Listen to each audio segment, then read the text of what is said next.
সুরেন, এই সুরেন, আমাকে চিনতে পেরেছিস? গত পর্বের র্যান্ডম শাউট আউটের বিজয়ীরা হচ্ছেন বিশ্বজিৎ, মৃদুল, রিয়া বিশ্বাস, সম্প্রীত বিশ্বাস এবং Swapna Sarkar. Congratulation to all of you. আপনিও যদি চান আপনার নাম আমরা পরবর্তী গল্পের শুরুতে মেনশন করি, তাহলে এখনই আমাদের চ্যানেলটি সাবস্ক্রাইব করে কমেন্টসে আপনার নাম লিখে ফেলুন। ভাগ্যবান হলে আপনি হতে পারেন আমাদের পরবর্তী গল্পের র্যান্ডম শাউট আউটের বিজয়ী।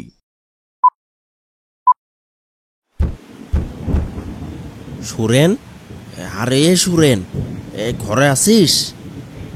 মাঝরাতে বিপিনের ডাকে আর দরজায় কড়া নাড়ার আওয়াজে ঘুম ভেঙে যায় সুরেনের।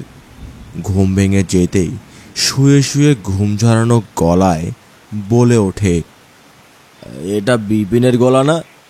এই মাঝরাতে আমার বাড়িতে কি করতে এসেছে মুখ পোড়া?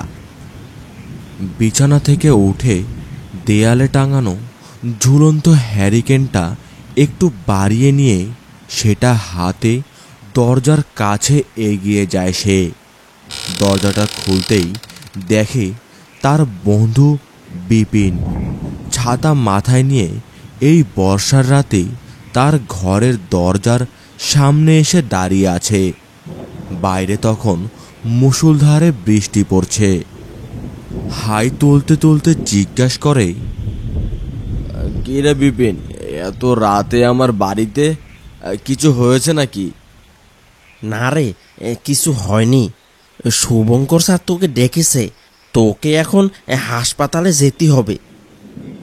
কেন রে, এই রাতে ঝড় বৃষ্টির মধ্যে আবার হাসপাতালে যেতে হবে কেন? এই কিছুক্ষণ হলো হাসপাতাল থেকে বাড়ি ফিরলাম। আমাকে এই ব্যাপারে কিছু বলেনি, শুধু তোকে ডাকতে পাঠিয়েছে। চল চল, দেরি করিস না, কেবলই বৃষ্টিটা একটু কমেছে। আচ্ছা দাঁড়া একটু, আমি ছাতাটা নিয়ে বের হচ্ছি। সুরেন ঘরে গিয়ে ছাতা আর হ্যারিকেন নিয়ে বের হলো। বিপিনের সঙ্গে হাঁটতে হাঁটতে সোনাবুচির হাসপাতালের উদ্দেশ্যে রওনা দিল। কিরে, নিতাইয়ের খবর কি পেলি? কলকাতায় একসাথে দুজন গেলি কাজ করতি, কিন্তু ফিরলি একা। 2 বছর ধরি তো নিতাইয়ের আর কোনো খবরই পেলাম না। আমি জানি নে ও গ্রামে আমার সাথে আসেনি, এটাই শুধু আমি জানি, আর কিচ্ছু জানি না। হঠাৎ একটা বাজ পড়ল। বিপিন সেদিকে তাকিয়ে দেখে আকাশে আবার ধীরে ধীরে ঘন কালো মেঘ ছেয়ে যাচ্ছে। সেই সঙ্গে টিপ টিপ করে বৃষ্টি শুরু হয়েছে। আবার টিপ টিপ করে বৃষ্টি পড়ছে দেখে বিপিন বলে ওঠে, সুরেন, আবার বৃষ্টি নামবে মনে হচ্ছে। তাড়াতাড়ি পা চালা, নয়তো হাসপাতালে পৌঁছাতে অনেক বেশি দেরি হয়ে যাবে। ঘন্টা দেড়ের মধ্যে ওরা দুজন হাসপাতালের সামনে পৌঁছে যায়। তারপর হাসপাতালের ভিতরে ঢুকে ডাক্তার শুভঙ্কর সানালের চেম্বারে চলে যায়। স্যার, আপনি আমাকে ডেকেছিলেন? তোমাকে এত রাতে ডাকার ইচ্ছে আমার একদমই ছিল না, কিন্তু কাজটা এমনই যে তোমাকেই ডাকতে হলো। এই কাজটা তুমি ছাড়া এই হসপিটালে আর কেউ পারবে না। কি কাজ স্যার?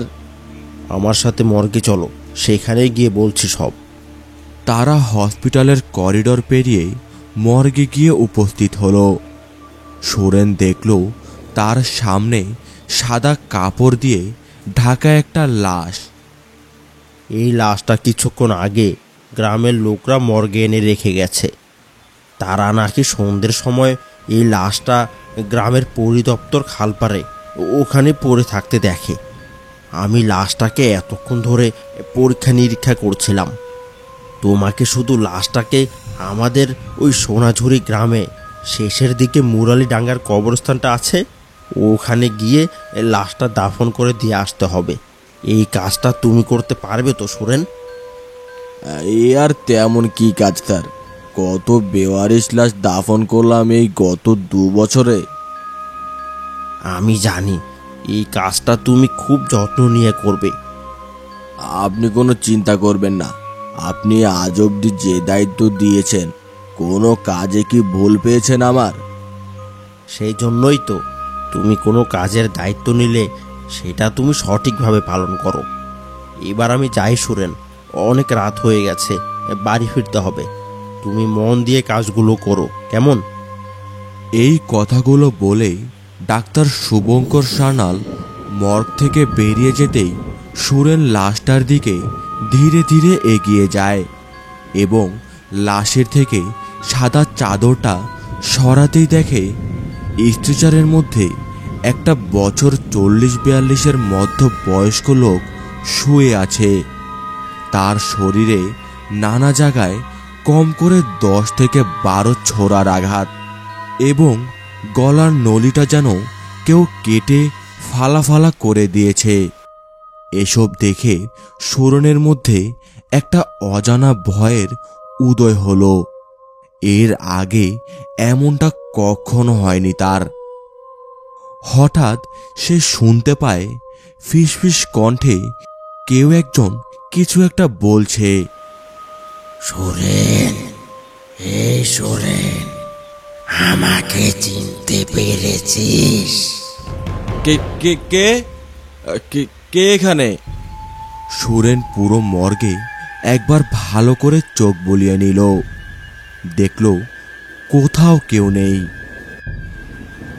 সুরেন তাড়াতাড়ি করে কোনো রকমে লাশটা ঘাড়ে করে নিয়ে গরুর গাড়িতে তোলে। লাশটা গরুর গাড়িতে তোলার পর সুরেন গরুর গাড়িটা চালিয়ে মুরালিডাঙ্গার কবরস্থানের দিকে এই বেওয়ারিশ লাশ দাফন করার উদ্দেশ্যে রওনা দেয়। গরুর গাড়িটা নিয়ে মুরালিডাঙ্গার কবরস্থানের দিকে যখন যাচ্ছিল সুরেন, তখন বাইরে মুষলধারে ধুলোর মতো বৃষ্টি পড়ছে। সামনে কিছুই দেখা যাচ্ছে না। কোনো রকমে গাড়ি চালাচ্ছিল সুরেন। বেশ কিছু দূর যাওয়ার পর হঠাৎ আবার সেই কণ্ঠ ভেসে আসে।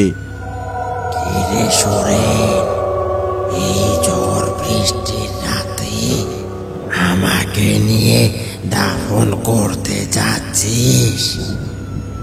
সুরেন গরুর গাড়ি নিয়ে থমকে দাঁড়িয়ে পড়ে এবং পিছন দিকে তাকিয়ে দেখার চেষ্টা করে গরুর গাড়ির ভিতরে কেউ আছে কিনা।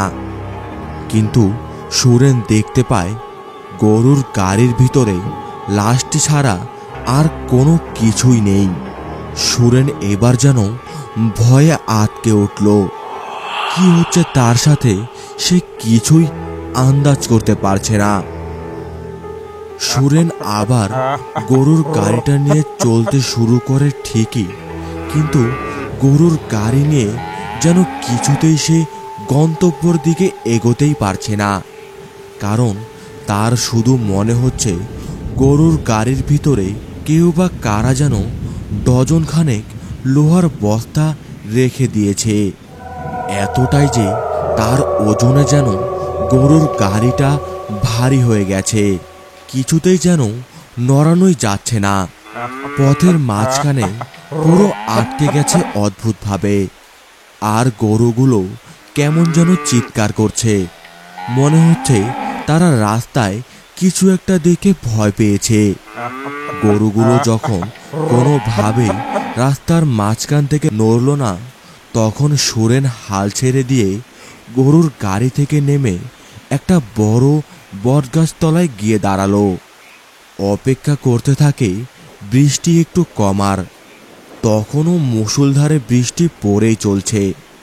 তার সঙ্গে মেঘ ডেকে চলেছে গুড়গুড় করে।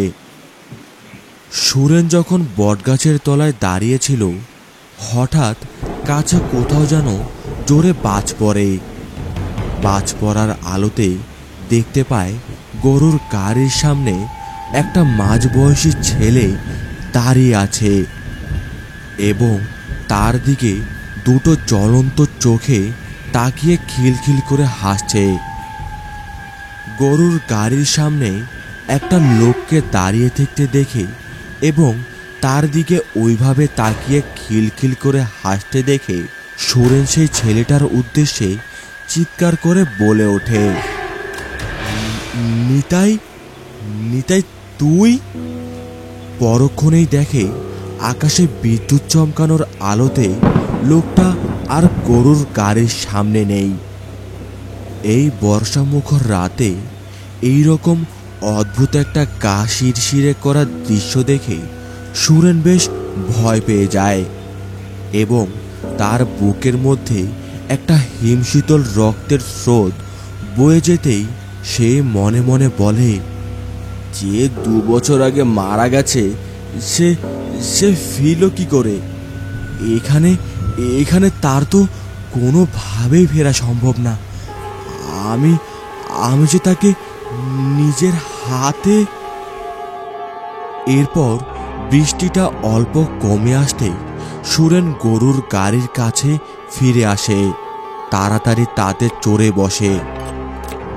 গরুগুলো নিচ থেকে চলতে শুরু করে ঠিকই, কিন্তু সুরেনের গাড়ি চালাতে চালাতে শুধু মনে হতে থাকে গরুর গাড়ির ভেতরে লাশের সঙ্গে দ্বিতীয় অদৃশ্য কেউ একজন এসে বসে রয়েছে। কারণ সুরেন সেই অদৃশ্য ব্যক্তির নাড়াচাড়া অনুভব করতে পারছিল স্পষ্ট। সুরেন গরুর গাড়ি চালাতে চালাতে পিছনে ফিরে তাকায়, কিন্তু কাউকে সে দেখতে পায় না। এরপর সুরেন মুরালিডাঙ্গার কবরস্থানের কিছুটা আগে আসতেই হঠাৎই তার পেছন থেকে একজন কাঁপা কাঁপা কণ্ঠে বলে ওঠে, বাবু, একটু দাঁড়াবেন। সুরেন ডাকটা শুনে থমকে দাঁড়িয়ে পড়ে। আপনি আমাকে ডেকেছিলেন? লোকটা সুরেনের গাড়ির দিকে খানিকটা এগিয়ে এসে বলল, হ্যাঁ, তোমাকেই ডাকছিলাম।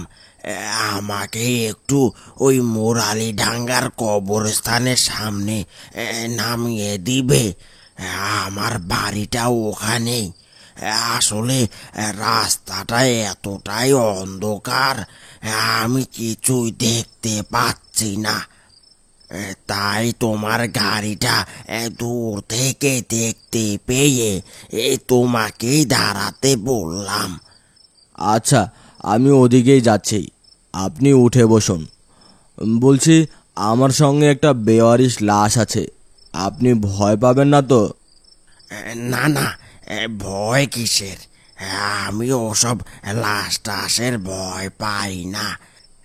আমি তো ওদের সঙ্গেই থাকি। বুড়োর এমন কথা শুনে সুরেনের বুকটা ধড়াস করে ওঠে। সুরেন অযথা কথা না বাড়িয়ে বৃদ্ধকে গাড়িতে তুলে নিল এবং এগিয়ে চলল।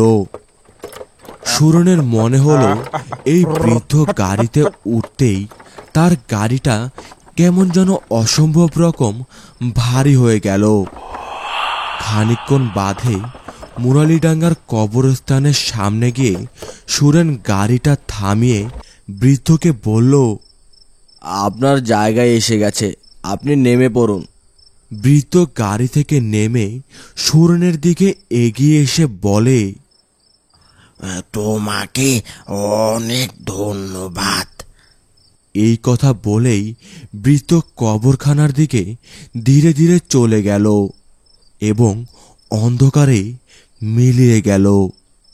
সুরেন বিড়বিড় করে বলতে লাগলো, এই বৃদ্ধের চেহারাটা আমার এত চেনা চেনা লাগছে কেন? এই বৃদ্ধের চেহারাটার সঙ্গে আরেকজনের চেহারা যে খুব মিল আছে, কিন্তু কিন্তু সে তো। এদিকে আস্তে আস্তে ঘন মেঘের আড়াল থেকে দেখা যাচ্ছে চাঁদের ঝলমল আলো।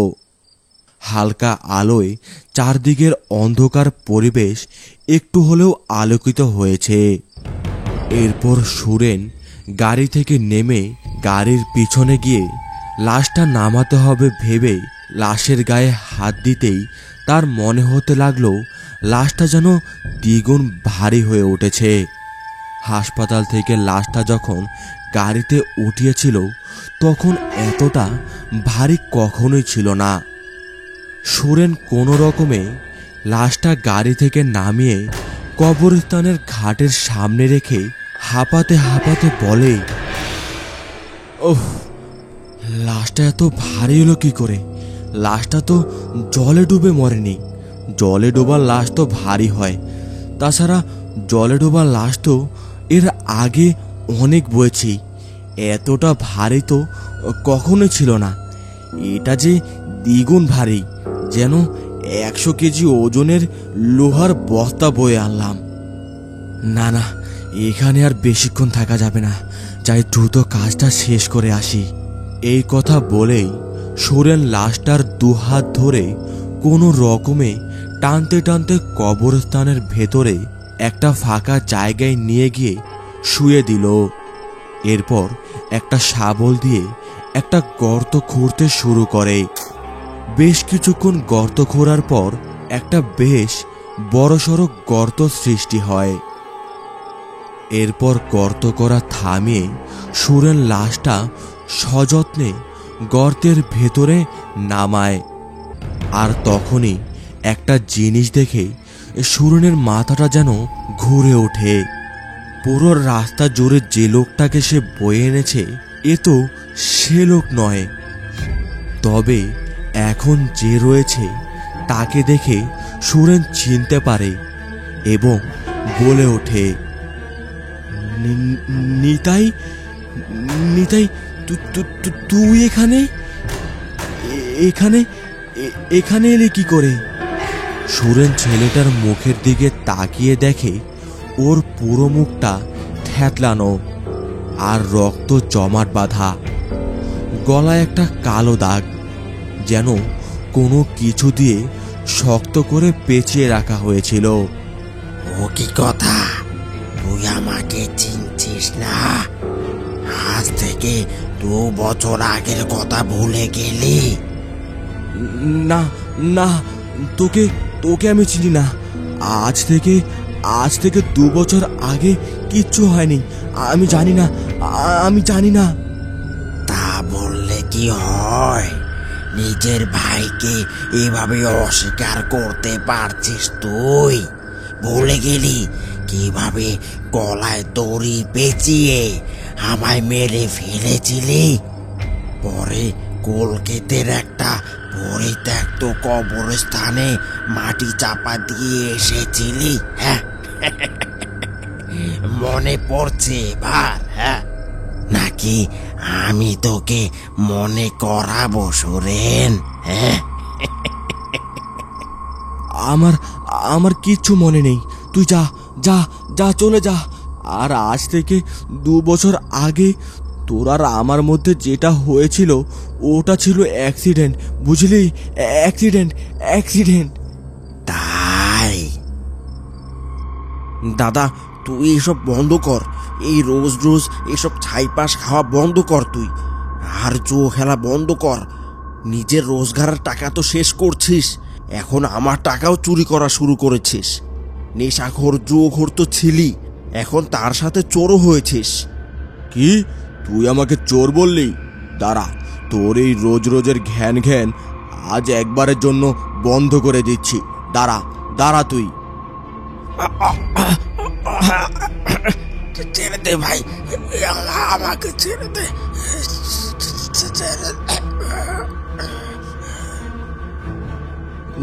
নিতাই, নিতাই, তুই আমাকে ছেড়ে দে, তুই আমাকে ছেড়ে দে।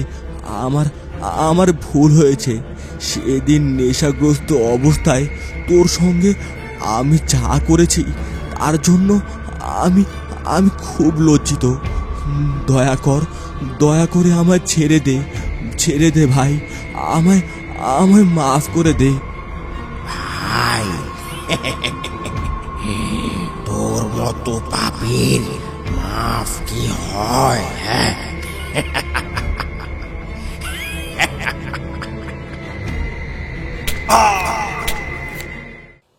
বিপিন, 2 দিন হয়ে গেল সুরেন এখনো হাসপাতালে আসছে না, কেন বলো তো? স্যার, আমি আজ সকালে ওর বাড়িতে গিয়েছিলাম, কিন্তু ওকে তো বাড়িতে পেলাম না। ওর ঘরের দরজায় মস্ত বড় একটা তালা ঝোলানো দেখলাম। ওর প্রতিবেশীরাও নাকি ওকে 2 দিন ধরে ঘরে আসতে দেখেনি। ওই বেওয়ারিশ লাশটা কবর দিতে পারলো কিনা সেটা তো একবার জানিয়ে যাবে। ডক্টরের কথা শেষ হতে না হতেই শিবু দৌড়ে এসে বলে, স্যার স্যার খবর শুনেছেন? কি খবর? সুরেন মারা গেছে স্যার, সুরেন মারা গেছে। কি কি করে হলো এসব, আর কোথায়? ওই মুরালিডাঙ্গার কবরস্থানে বড় শিমুল গাছটায় মুন্ডহীন সুরেনের দেহ উল্টো করে ঝোলানো, আর ওর মাথা মাটিতে রক্ত মাখা।